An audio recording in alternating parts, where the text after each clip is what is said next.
welcome to Theater and Stream, a film podcast. I am Matt, that is Chuck, and this is episode 90. Pack your glow sticks, your blacklight posters, and your EDM records. Today we're going to be tripping our way through South America. First up, we've got the new movie from director Kerry Mondragon. It's sort of his rebuke of drug tourism and the world of culty, fraudulent shamans. It's called Wetiko. And then we're going to go back in the past. We're going to reassess a movie that had a decent amount of buzz around its 2015 release, but I don't know, it's been kind of largely forgotten in the decades since it came out. We'll be looking at Ciro Guerra's Embrace of the Serpent. Chuck, I'm going to show my cards a bit here and say that I'm so glad that you suggested pairing Embrace the Serpent with Wetiko. I feel like you kind of really pulled this one from the ether. So where did this come from? Where did this pairing come from? Well, there was a time in my life where I was deeply, interested in the whole subject matter that both of these movies kind of explore. The idea that deep in the dark jungle wilderness of the Amazon lies some kind of entheogenic substance that can reveal the truths of the universe and finally make, you as like me as an individual or any of us as individuals finally comfortable with our existence. That's that's the draw. Like, I listened to, Joe Rogan back in the day. And I remember when Aubrey Marcus first was a guest and talked about his, shaman tourist, experience doing agoba and ayahuasca. And that's really what I think is the trigger point for the fad. It starts with rich weirdos in the first world, not feeling fulfillment and just seeking it out wherever they can get it. And and when you suggested Wetiko, the first thing that came back to me, because I hadn't thought about Embrace of the Serpent since I saw it, much like I think everybody else. I think a few people put it like in their top 10 lists for that year, which I think speaks to, a lot of the virtues that it had. But in a way, it's it has the same conversation that Wetiko is, but with a more historical lens to it.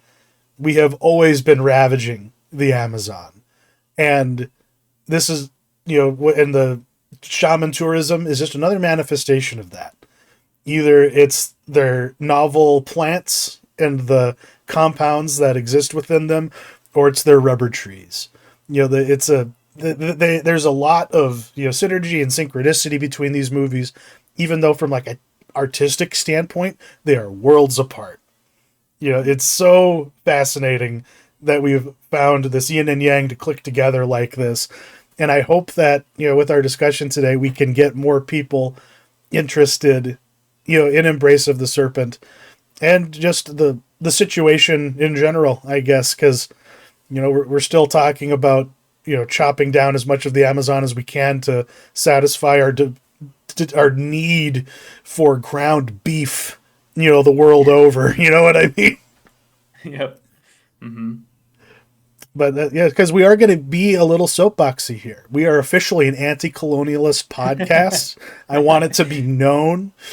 But I guess with that, let's just dive into, because Kerry Mondragon, apparently this is his wheelhouse. I haven't seen Tiger.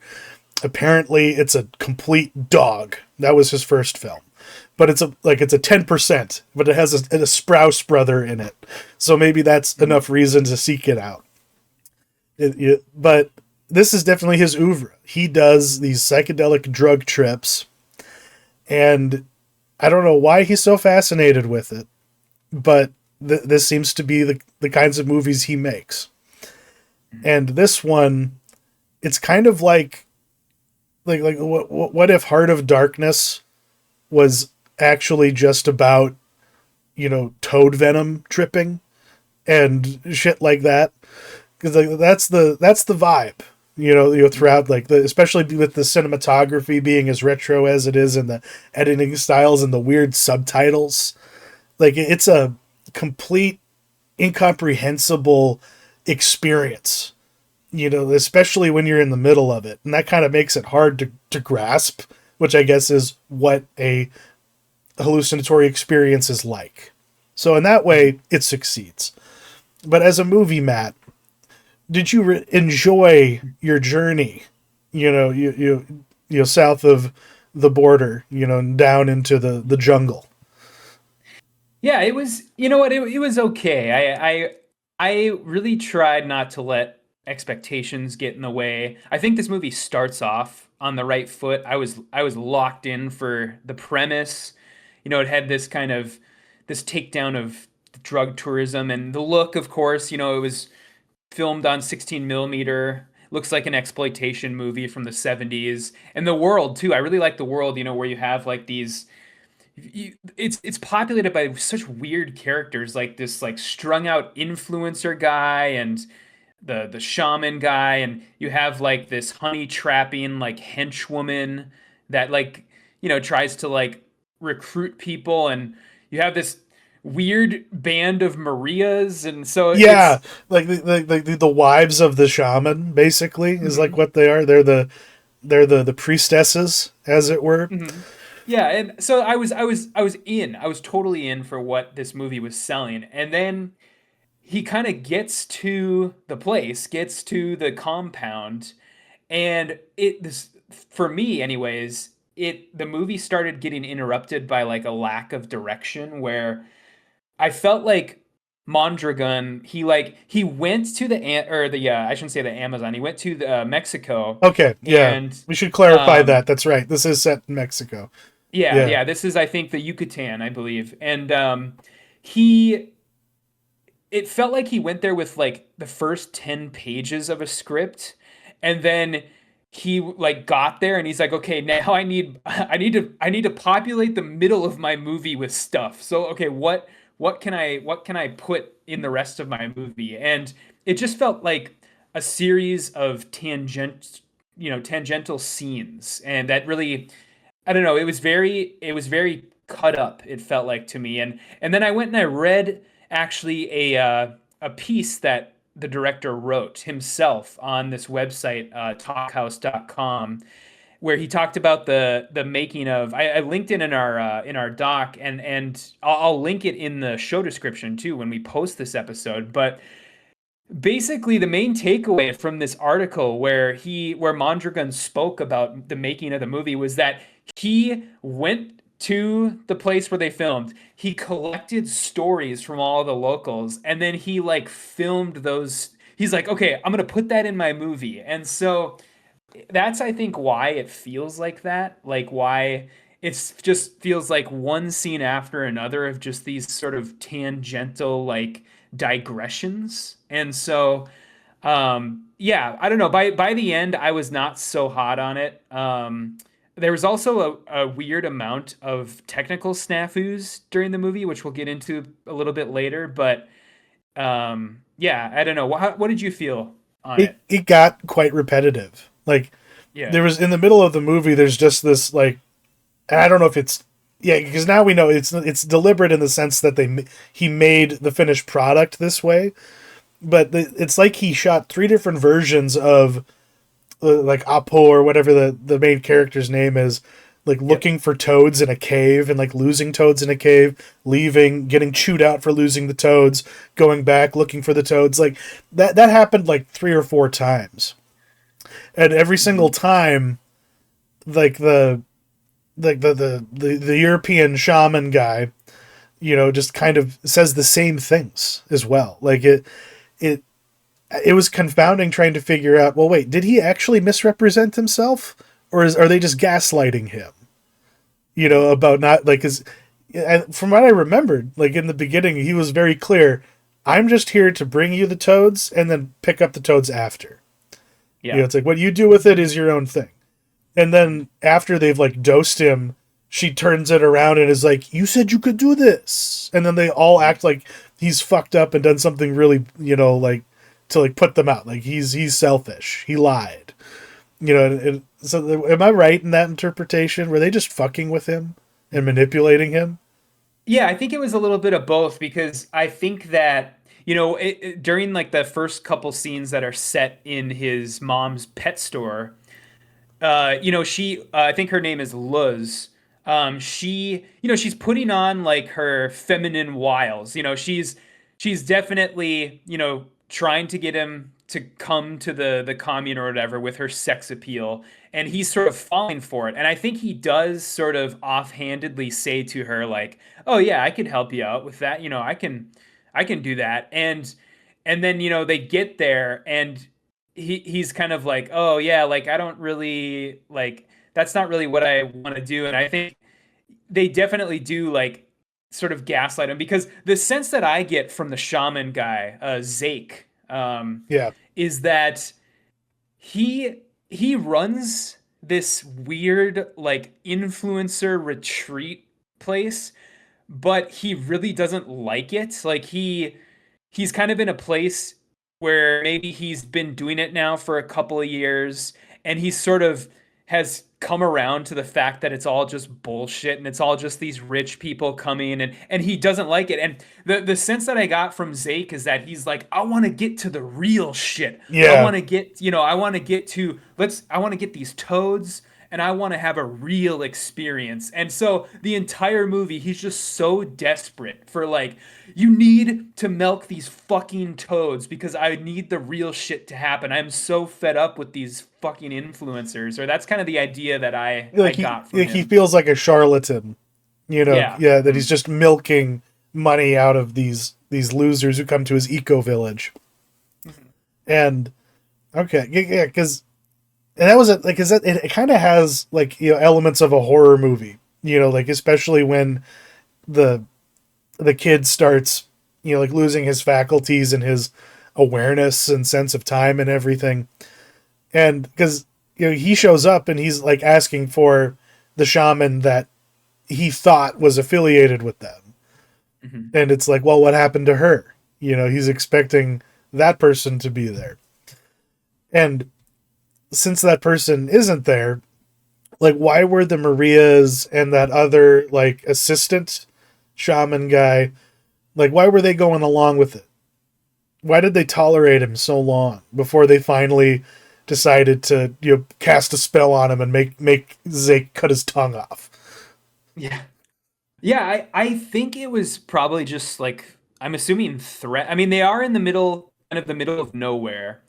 And so I kind of just wonder if it's just kind of a instance of like they have nowhere to go.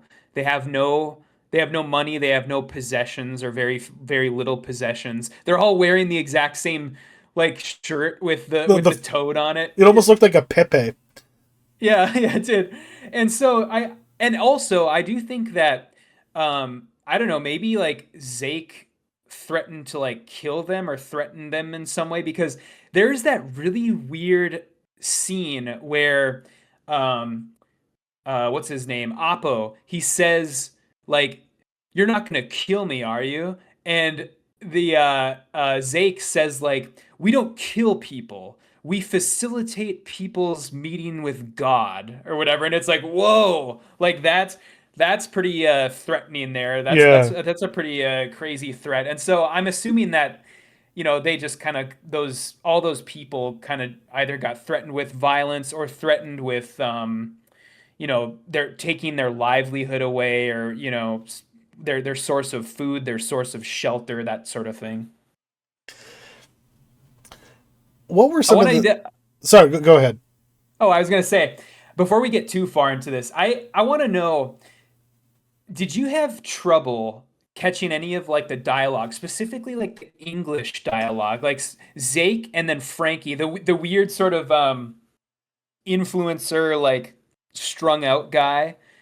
Because I have to bring it up because I had such a tough time like hearing their dialogue, and I don't know if it was because the sound mix was bad or I think both of them, both the guy who played Frankie and then the guy who played Zake are both South African, so I don't know if it was because of their Yeah. South African accents, but yeah, it was bad.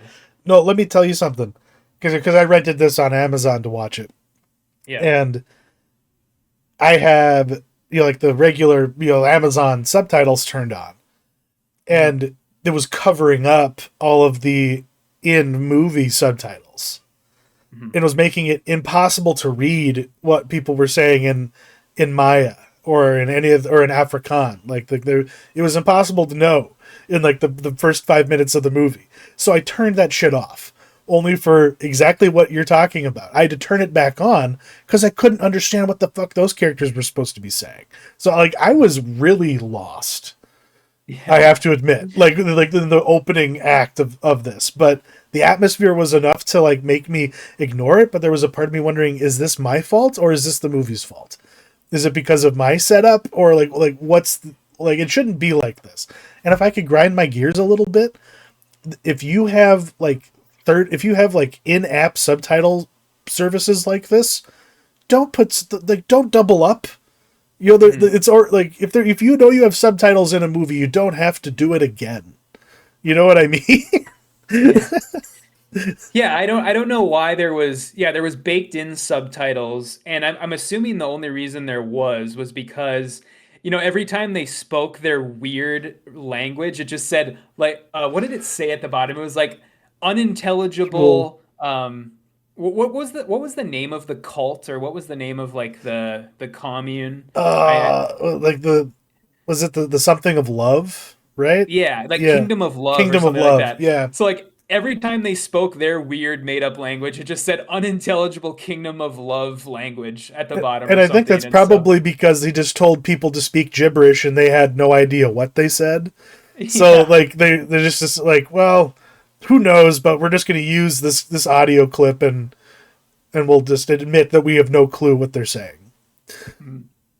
Yeah, so but that I mean that was like see I that was really like awful. I mean, all that like subtitle stuff and all the like audio stuff, but then there was like other weird stuff that just kind of began to pile up. Just these weird like errors as far as like sometimes the camera would go out of focus in like a completely non-intentional way. There's a scene where uh Zake is talking in a car with his Yeah, his girlfriend Sasha, and the camera keeps going out of focus, and I'm like, what is happening here? And then like there's a lot of ADR in the movie too that is really badly done. There's that weird like really badly choreographed fight scene between Oppo and Sasha in when they're in the cenote, and yeah. she's trying to hit him with like the machete, and it's so like badly filmed and choreographed, and it's just like stuff like that kind of piled up for me that I was like, ooh, this is like really you can tell that obviously this guy, this director, he cares. Obviously, he cares about these issues. He cares about these things, but there's just these weird sort of carelessness in the actual filmmaking that sort of begin to pile up that really hampered the enjoyability for me. And because like this was shot on 16 millimeter, right? So Yes. like, Yep. but either like that shows like a deliberate carelessness, like in the manual focusing of it, or they somehow shot this thing with like an autofocuser that was out of control because of the low light. Like it didn't know what to focus on in that Yeah. particular moment. I could totally see that because yeah, it was very strange, but But he yeah. seems committed to embracing his imperfections. It's like it's all part of it. Everything accidental, can be used. Like that. But like, that's going to an extreme here because it's just sloppy. It's like you're forgiving yourself for being sloppy and amateurish by saying, "Oh well, I was deliberately doing bad because I knew I'd use it, even though it was bad."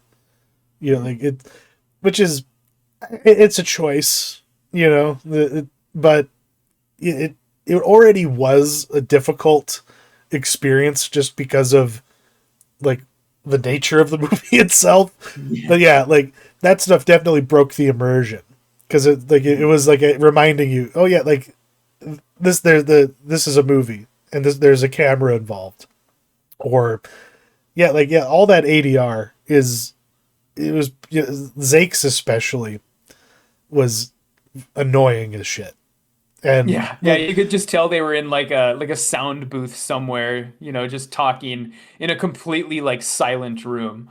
Um, but one thing that I did like, and I wanted to shout this out, was in this interview, or not interview, but this article that the director wrote. He talked about how they actually went to a real influencer like wellness retreat, and the scenes with those people, those are all real people. so Those like the the people in influencers. the car that they, or like the people just coming in for like their sessions being like, oh well, people paid for their experiences. You know, just like demanding like great customer service in the middle of nowhere. Yeah, well, yeah, all the people who, because there's that scene where Luz is like leading him through the middle of that like dance party where there's like the random like the girls like ribbon dancing or whatever they call it, and there's all of like the like bias lighting that's just like hanging from trees, and like the really really shitty looking like tiki huts and stuff, and apparently all that stuff was real, all that stuff was there already, and the the people, the extras in those scenes were actual like people who were there Okay. for a wellness retreat. And And that's exactly what he did in Tiger too. From what my research has told me, he just found like these weird anarchist collectives in the desert and mm, just shot his movie there with like all those real people, you know, just hanging out and just being a part of the movie. So I guess that's what he does. It's a mm, it's it's kind of like I don't know, like we were, because we were talking about that Eric Andre movie yeah, before we started talking. It reminds me of that, where it's like yeah. where you have your narrative, you know, movie, but then you mix like real world people in it, you know, pretty Mhm. seamlessly, you know, Yeah, or and like Borat or something. exactly, Yeah. you know, or like that one scene in The Fugitive where Harrison Ford just randomly joined a St. Patrick's Day parade because they couldn't get like actual filming permits, so Yeah. they just put him in there and he just joined people and they just kind of went, oh okay, there's cameras. Yeah, so that's novel, but like where does our man Mondragon go from here? Like, does he just keep making these kinds of movies forever? Well, I mean, he seems like the type of guy that only really makes stuff that he's interested in. And I mean, this movie clearly isn't going to move the needle for him as far as like, acclaim or like fame or anything like that. This isn't the movie that leads to his next movie that has like suddenly has a $10 million budget, I don't think, because that's another really interesting thing is as I was researching the movie, and if you literally just Google like Wetiko movie, Google only gives you five. It can only give you 5 pages of Google I results, know this is an and obscurity.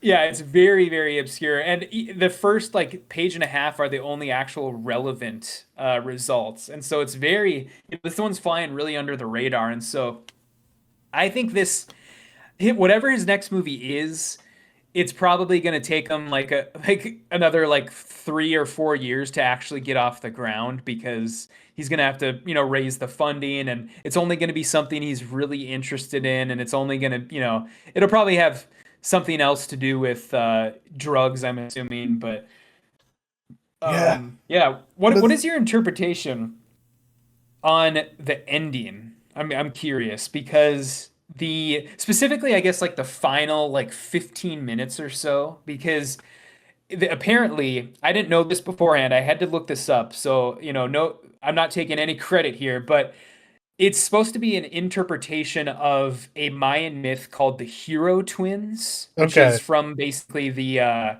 Mayan Bible, which the Hero Twins is basically, to just kind of summarize it quick, it's very similar to a lot of stories that you find in many religions about a group of mortals that basically makes a deal or a bet with a god, and then the god, sort of in his arrogance, because they think they couldn't possibly lose. They're basically tricked into losing, and then basically the mortals get one over on them. It's And the devil went down to Georgia. yeah, exactly. And so I don't know. That's kind of, I guess, the setup for what the ending's supposed to be. But what was your interpretation of what happened there?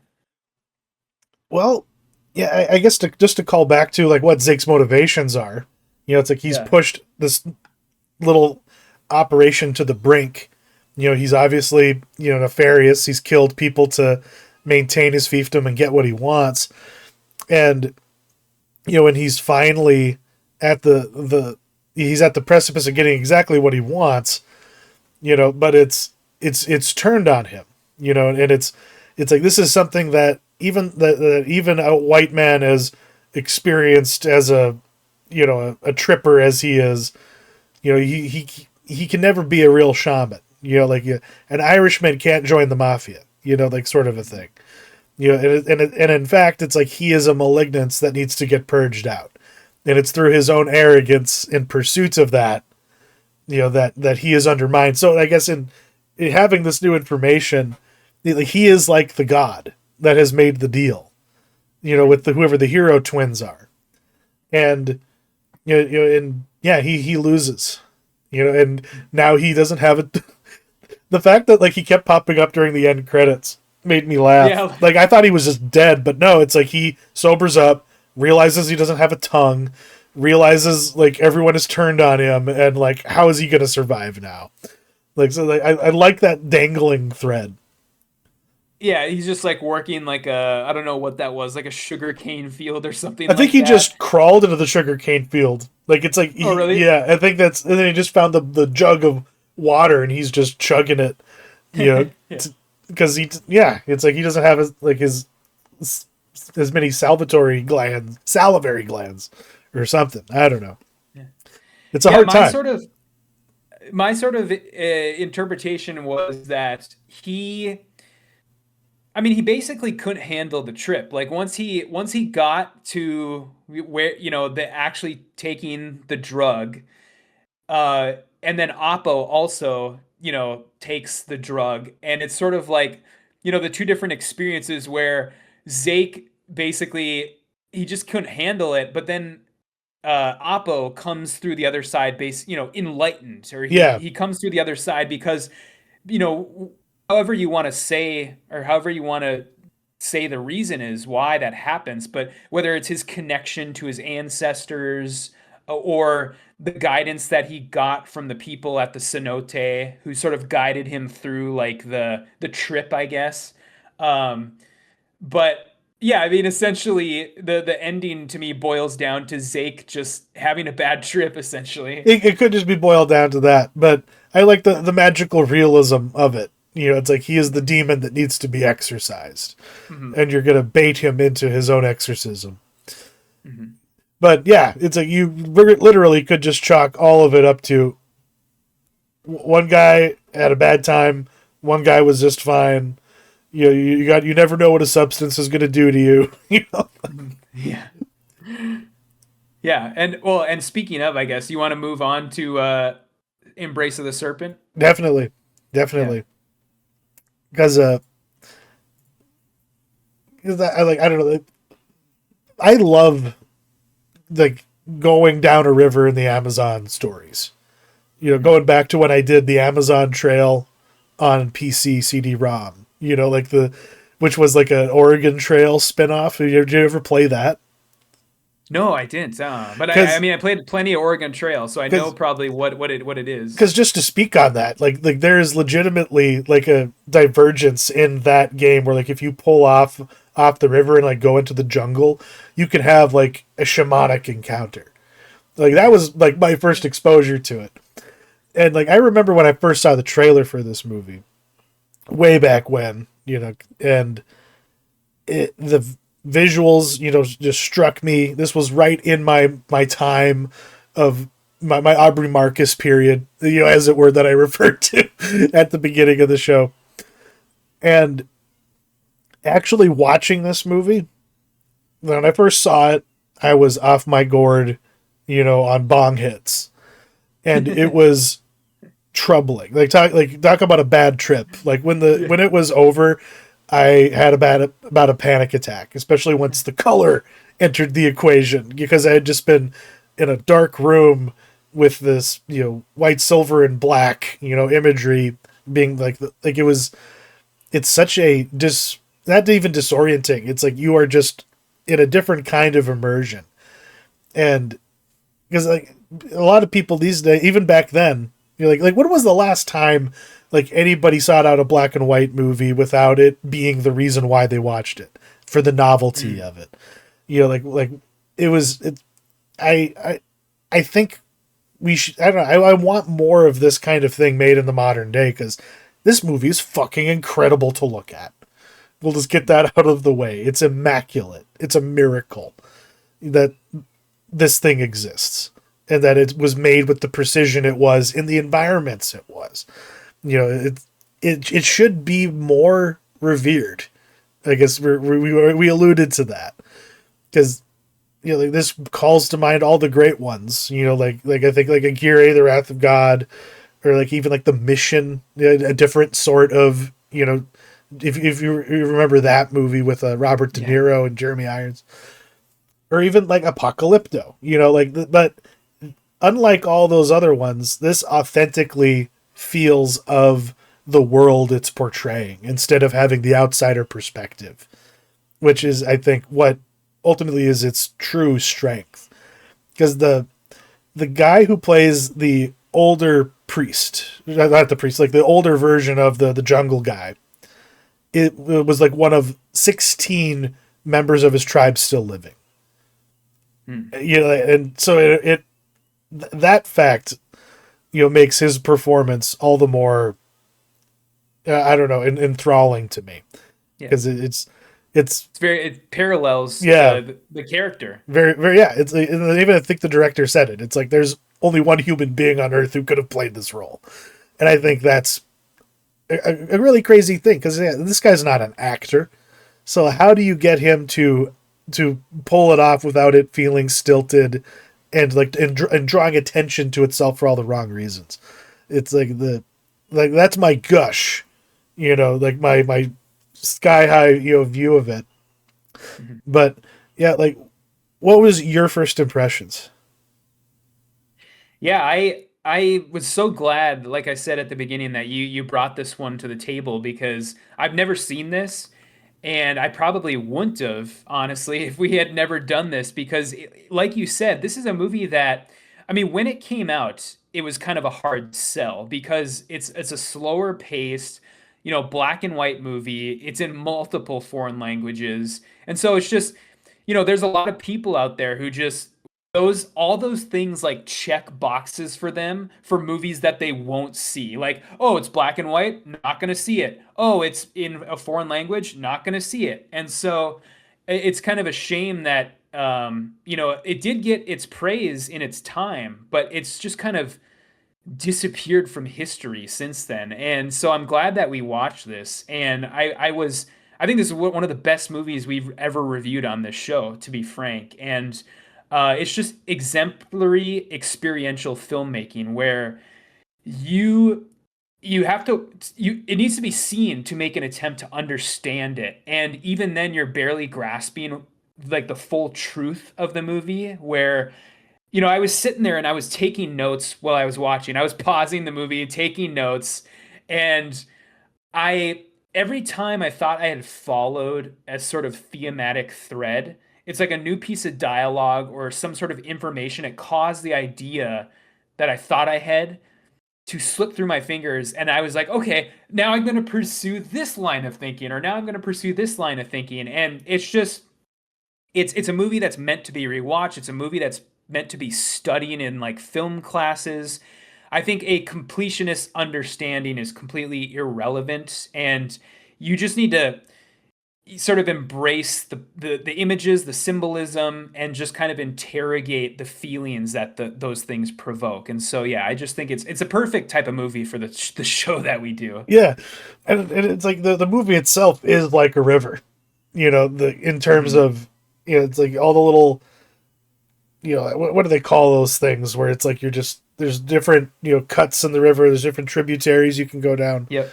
and and the and I guess just to kind of explain the plot, because we tend to gloss over plot unless it's really interesting.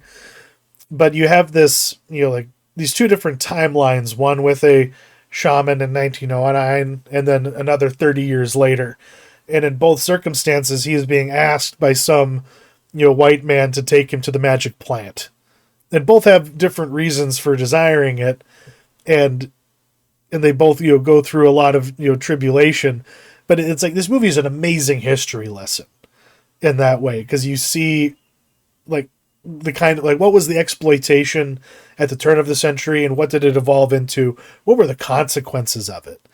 Like one of the more like the trad Catholic community will watch a movie like Apocalypto and feel like uplifted by the final image of the conquistadors and the missionaries coming ashore.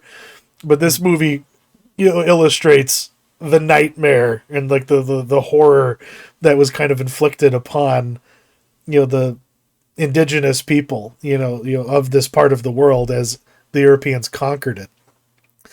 And yeah, like I don't think people really appreciate the complete like genocide that occurred just so that we could have tires for cars.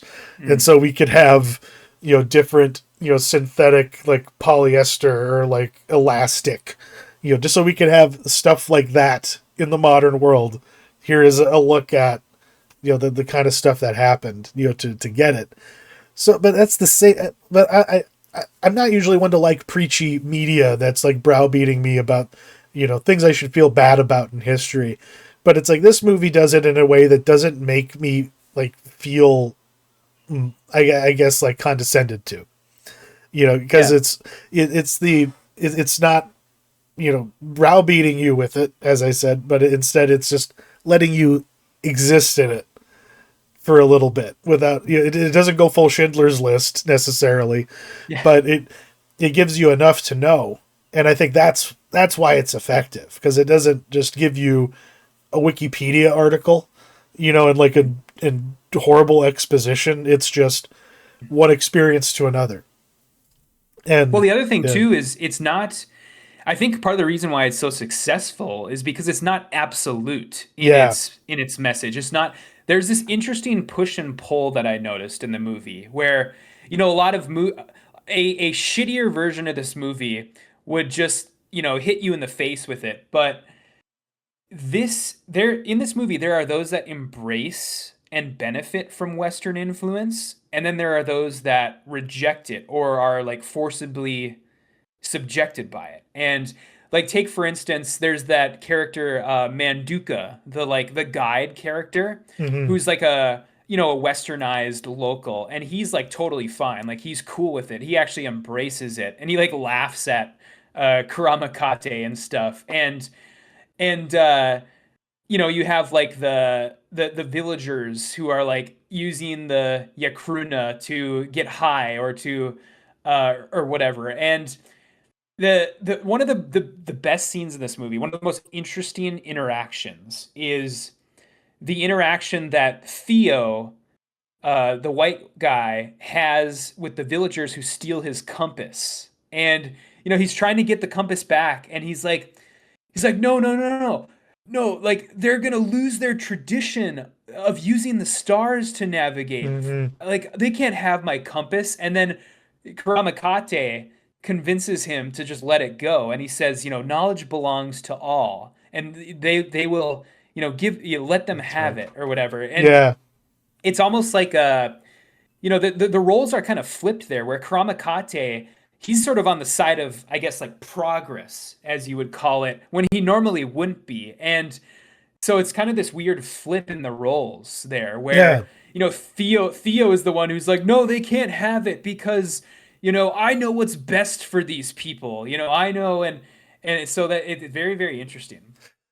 yeah. And I'm glad you brought up that exchange, because it does illustrate the tightrope that it walks. Because either you just wind up with the morality of Avatar, or you have an exploration of genuine nuance. because yeah, you like they're either I have to, I'm sorry that I just keep making like I'm gonna make a Star Trek reference now. Yeah, it's like yeah, you're robbing these people of their authenticity. It's like it's why we can't go to North Sentinel Island, not only because they'll kill you, but because like that is the stated reason. We don't want to compromise who these people are. You know, because there's nothing there that anybody wants. You know, but on that token, it's like he's like knowledge belongs to everyone, and it's ironic that people think that there's that there's secrets being kept here. It's not just commodities; it's knowledge, and awareness that people are seeking, and I think I don't know, maybe we'll just skip to the messaging here, like what's the point of this movie? Experience is everything. And you think that knowledge is just something you can grab onto, but you have to arrive at it. Yeah, is more so it. It's like you have to you have to embrace. You have to hug the cactus. When life hurts you. You have to when something's you have to hug the snake. You have to hug onto the anaconda and go for the ride if you want to come out the other side of it. And there is no, even though this is a movie where there is a magical plant. Like the ultimate takeaway is it's like what does that plant really give you? What do these things you're chasing really give you?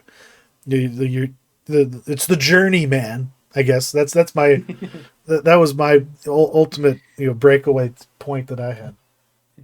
Yeah, no, that's totally. I think you hit the nail on the head, and I think it's really interesting that this both of these characters, as in on one side Kramakate, and then on the other side Theo, and then Evan, the two explorers, they're both in positions where they think that they are the ones in like the teaching position, where like Theo and Evan are like, I am gonna teach Karamakate, all these things. I am going to teach him the civilized ways. And then Karamakate, on the other hand, is like, Yeah, no, I am in the teaching position. I am going to teach you to surrender to the forest. I am going to teach you to commune with nature and the gods. And they're both kind of like they both are in positions where they think they have superior knowledge, basically. So that's kind of very, very interesting it, too, until eventually the one guy actually embraces it. yeah,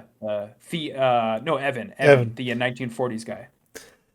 Yeah, because he has his reasons for being there. It's like he's really just there because of World War II is on, essentially, and in a way, yeah, they're both sides are right about the fact that I have a lot that I can teach you, but it's like what lessons do they really need? Like who needs the lesson more? And obviously, the Kramakate, has some openness to things, but what are his needs? What does he really need from him? From the white man in this instance. It's like he needs to teach him. Like this is like this part of the cultural exchange, the human exchange. It's like being given the opportunity to pass something on to somebody. Is like it's an opportunity given to you. You got to embrace it or not. He could just let these people flounder and fail, but he has to give them also an opportunity to succeed or fail too. There's just so much to fucking think about, and it's just down to the granular, detail of it. Well, that's what I think is so interesting about like the portrayal of, because we have two separate actors playing Karamakate, of course.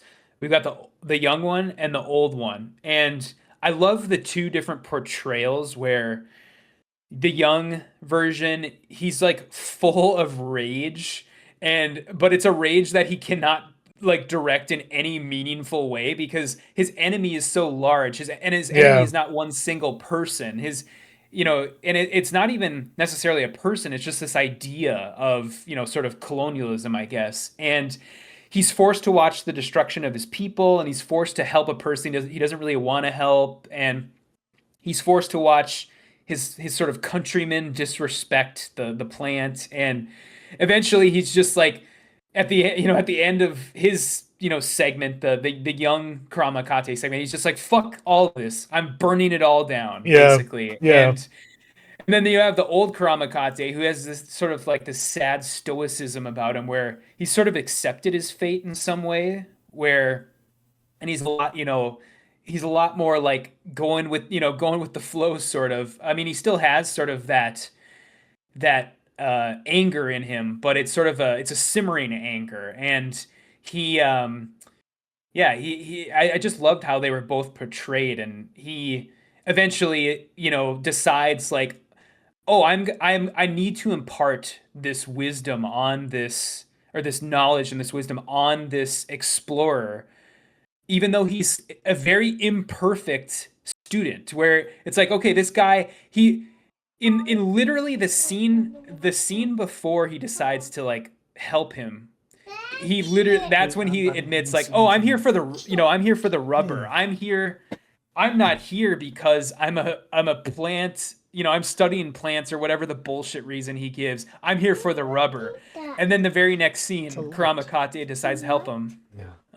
So yeah, that was interesting. I had a comment I was going to make until it ran out of my head. But yeah. Was it about the new and the old? I was talking about the new and the old Karamakate. Yeah, well, yeah, because in a sense, like, this is his like you talk about, because in Wetiko, the idea of giving the white man any of these secrets, is like, that's blasphemy. We need to. There was something to be retaken. But I liked the idea in this one. It's like either it dies with Karamakate or it gets a chance to live in this other guy and potentially be given to other people. Like, there's a chance for this gnosis to not be fleeting and exist beyond, this particular human in this moment. So he needed to come around to that. Like, he made a very deliberate choice, to preserve the integrity of, his ideals and his people and their culture by destroying it. And then the only chance for it to be, born again in some new way, is to pass it on. Yeah. Mm-hmm. Yeah, no, I love that. I love that, the way of thinking about it like that. One thing that we should definitely talk about, and this is going to be another comparison point between these two movies, between Wetiko and this, is, both of them have, at least in a couple scenes in this one, but then for the whole movie in Wetiko, these culty undertones. And we got to talk about the mission scenes, because those are like, it's like something out of Apocalypse Now. Exactly. Where, they come across this mission in both timelines, and it's this weird, like, especially, well, I guess even more so in the 1940s timeline.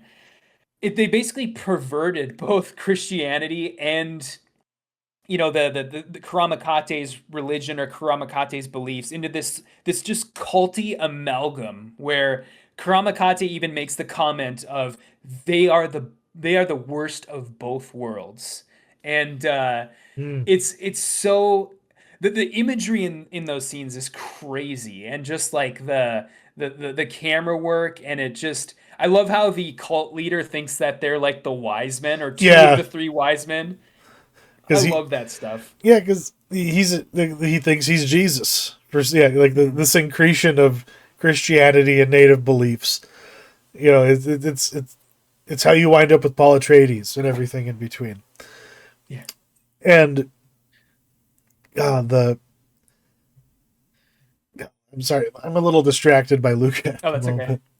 But no, I mean, both of those scenes are just crazy. And like the 1909 timeline one, it's interesting how the guy is very pious, the priest that's there, and it's a little bit, he's more like, very, very strict sort of Christianity. And I love how, you get the sense that Karamakate has been there before. And I love how he literally like quotes like scripture to the guy when the guy is basically telling, he's got the gun up to him and he's telling them, go away, I don't want to help you. And then Karamakate literally like busts out the scripture to him, and that's how they convince him to help them out basically.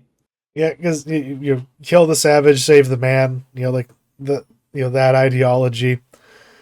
And yeah, but then like that's how you survive. You have to be able to to disarm that situation. Yeah, it's he probably has went through the missionary process at some point.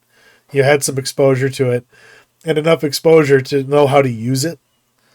He obviously doesn't believe it, but he knows how to handle the believers. And that's the thing. There's such a like a backstory hinted at in that, and yet it's all just great detail that builds up in significant ways.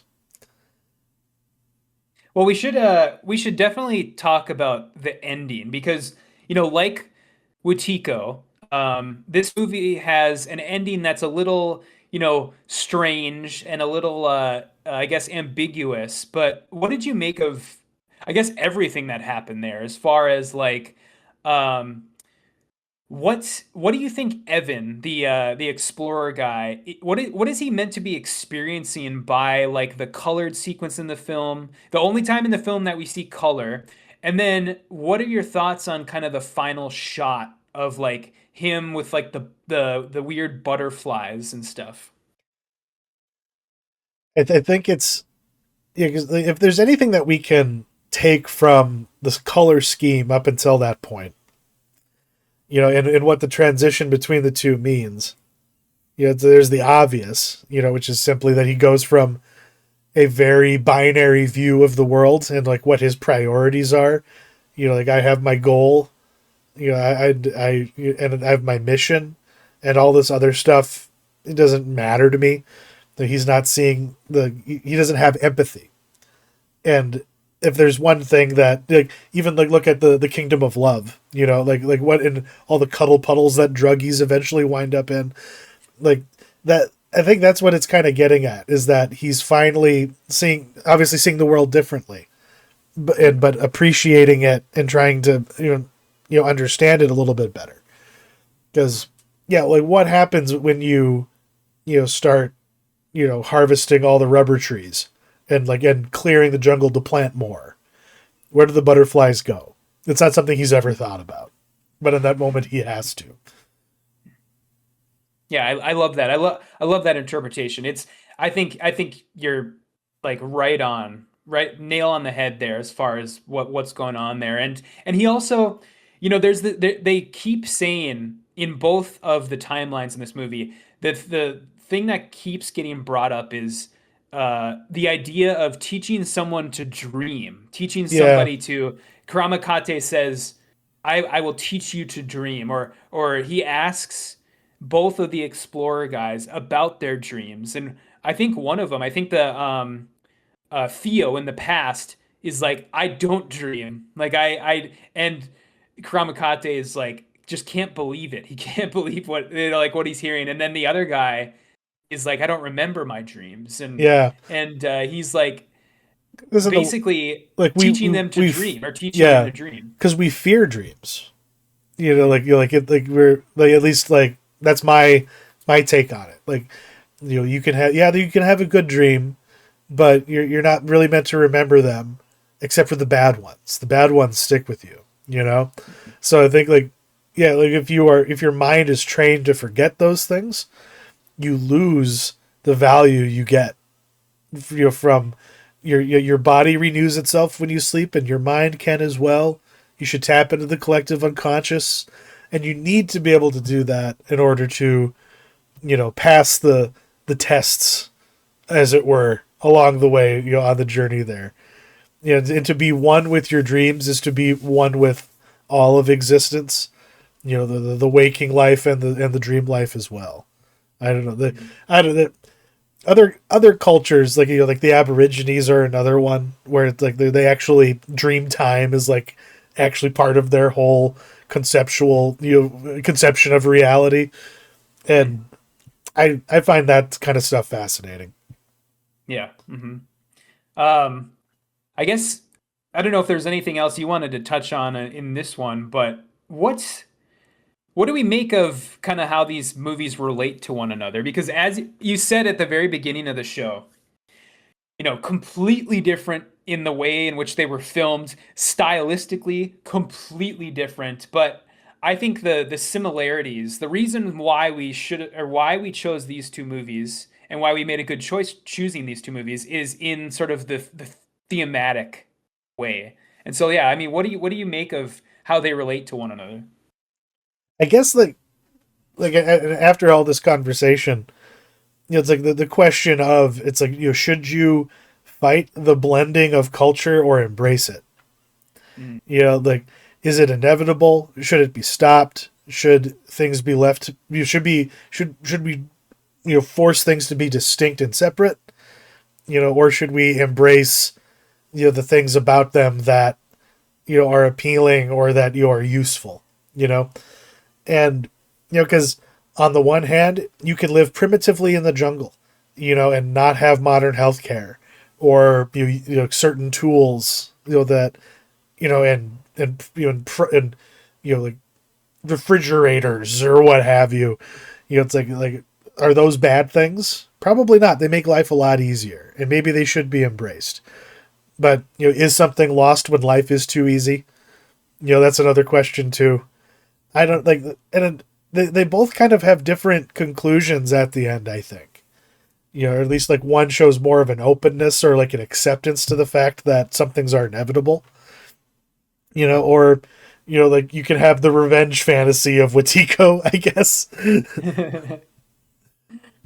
Yeah, I mean, of course, there's like the obvious things, like the both movies are about drugs or medicine. I guess Yeah, in Embrace the Serpent, they're treated more like medicine, and then I also like the idea of we have the portrayal of Westerners or Europeans, but then also like westernized locals too, where yeah, both you have in Embrace of the Serpent you have that Manduka character, the guide character, and then in Wetiko you have Luz. She's obviously the sort of westernized local, but then you also have like the God, I don't even know. I don't even think her character had a name, but she's like the spiritual guide lady that was part of the commune who had the like huge like bolt-on fake boobs. yeah, Who was yeah. I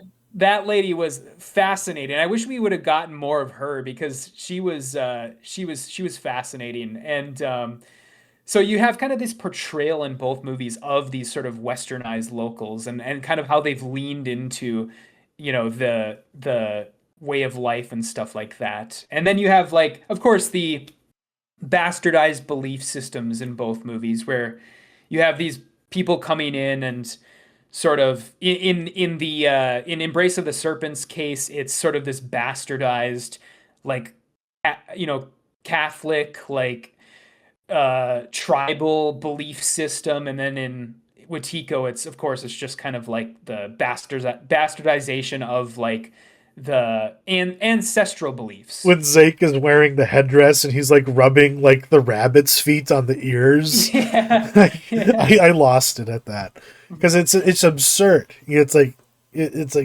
um like there's I guess yeah, like we haven't named it explicitly, but yeah, it's the cultural appropriation. Like that's what that's a huge subject part of this, and the yeah, you can exploit people exploiting your culture or appropriating it for profit. What do you give up when you do that? Do you even give anything up? Like, is this just how the sausage of life is made? Like it, there's a lot going on there. There's fertile ground to think about this is a great double feature, and it both of these movies probably deserve a sober experience. I'll advise that just based on my own my own viewings under the influence. And in fact, who needs drugs when you have visuals like this? These were very, very trippy. But in different ways. Obviously, and I guess ultimately, I say watch them both. Especially if you are discerning and you want something weird. Wetiko is definitely worth what the 90 minutes that it gives you, if that. Mm-hmm. And Embrace of the Serpent is more of a commitment, but very rewarding, very, very rewarding. Yeah, I would say so too. I think I'm probably a little less hot than you on Wetiko. I'm glad that I watched it. I don't think I'll ever watch it again. No. And and but yeah, Embrace of the Serpent. I'm just full in on. I mean, this is, in my opinion, yeah, probably one of the best movies of the 2010s now, in my No. estimation. And And I'm kicking one, myself for not putting it on my list. yeah, It yeah, deserves a place there. From our episode a while back. It's yeah. No, Wetiko is it's on Tubi. Check it out. But Embrace of the Serpent is a movie I wish I could have seen in theaters. It kills me that yes. I never had that opportunity, and may never ever again. Because no one else is calling for a retrospective on this movie but us. Yeah, yeah, oh, no, that's definitely, well, the one person who probably would, and I want to put this out there, because anybody who's watching this, if you can find this for me, I will, and you put it in the comments section of this video, I will Venmo you $10. But apparently in 2015, the filmmaker Kogonada wrote this really lengthy piece about Embrace of the Serpent because it's one of his favorite movies. Really? And I tried my damnedest to find that piece, to find that article, and I could not find it anywhere on the internet. I don't even know if it was on the internet. It's probably just in print in a magazine somewhere, And so if you can find that and you can link that in the comments of this video, I will Venmo you $10. I will say that right here, right now, because I so badly, Kogonada has become one of my favorite filmmakers, and I would so badly want to read what his thoughts are on that. So Well, I don't know if I found it or not, but I think I found it. really, No, okay. This is some guy's review that quotes Kogonada. that quotes him. Yeah, I yeah, think that's what I could find it too. was in Yeah. yes in Sight and Sound.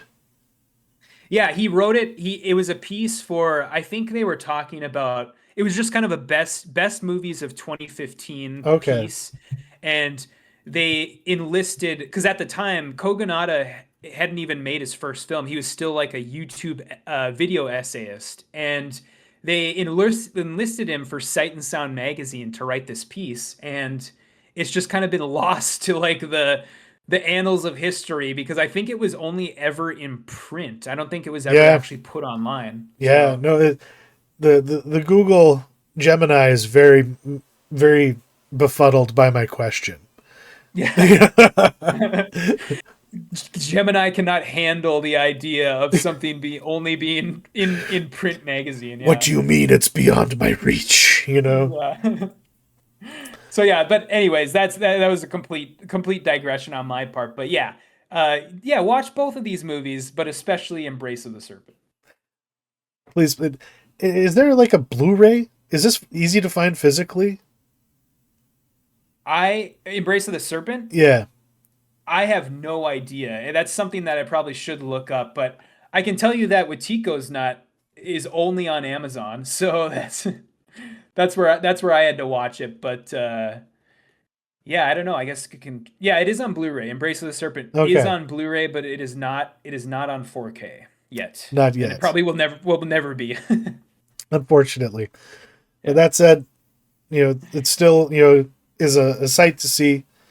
And that kind of does it for our show this week. And we will be back next time. We still have to hash out what we're going to do, but no matter the choice, it's going to be fun and interesting. Thank you for joining us, and thank you as always, Matt. Have a good one. Yep. See ya.